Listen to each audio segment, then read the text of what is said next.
Bonjour chers développeurs et bienvenue dans cette partie de la formation. Nous allons commencer avec la mise en place. Mais avant de commencer par coder, je tiens déjà à discuter un peu avec vous sur la manière dont nous allons nous y prendre pour avancer sans difficulté. Alors, je ne sais pas si vous êtes allé un jour dans un fast-food pour acheter quelque chose à manger. Je parle de fast-food parce que c'est vraiment à cet endroit que la plupart des nourritures sont exposées dehors. Mais ce que vous voyez dehors là, mais c'est pratiquement la même chose qui se trouve dans les cuisines lorsque vous vous retrouvez dans les restaurants. Voilà. Mais ce que je veux vous faire remarquer, là, voilà une photo que j'ai devant moi d'un restaurant fast-food. Je vous laisse regarder, je vous laisse regarder l'image que j'ai devant moi ici et essayer de me dire ce que vous remarquez. Bien sûr, vous allez me dire que vous remarquez qu'il y a une jolie fille et là, vous aurez totalement raison. Vous me direz aussi que vous voyez un plat, vous me direz que vous voyez un homme souriant, tout ça. Bref, vous aurez totalement raison si vous me parlez de tout ça.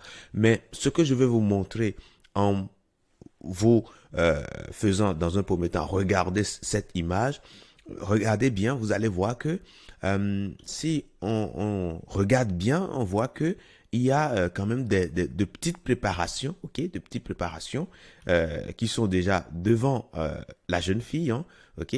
Donc la jeune fille, pour composer une assiette pour un client, ben, elle se sert simplement des préparations, des petites préparations qui sont déjà là pour faire le plat, tout simplement, ok.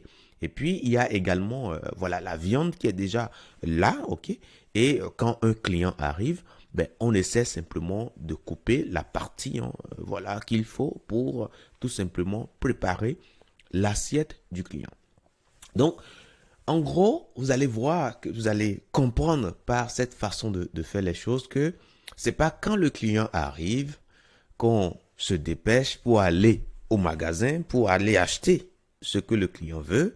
Et c'est pas en ce moment qu'on vient pour préparer tout pour le client, non. Mais on a une idée déjà de ce que l'on a à faire et ça les amène, ça les amène, je parle en leur nom, donc ils ont déjà une idée de ce qu'ils ont à proposer comme menu et du coup ils font de petites préparations là pour les aider tout simplement à vite rendre disponibles les plats qu'on commande.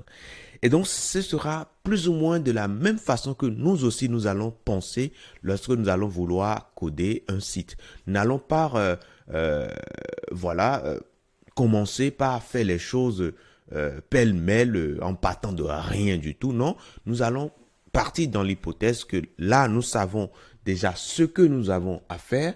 Et là, ici, si nous regardons ici, on a une idée quand même de ce que l'on a à faire. On a une idée des couleurs qui se répètent presque tout le temps sur le site. Nous avons une idée générale de ce que nous avons à faire. Et dans ce cadre-là, nous n'allons pas partir bredouille avec un répertoire vide, ok? Mais nous allons tout simplement créer un fichier utile qui va nous servir de boussole, qui va nous aider tout simplement à aller beaucoup plus vite. Et c'est ce que nous allons commencer par créer dans la prochaine partie. Si vous êtes prêts, allons-y tout de suite dans la création d'un petit fichier qui va nous aider dans la suite de notre réalisation de ce template.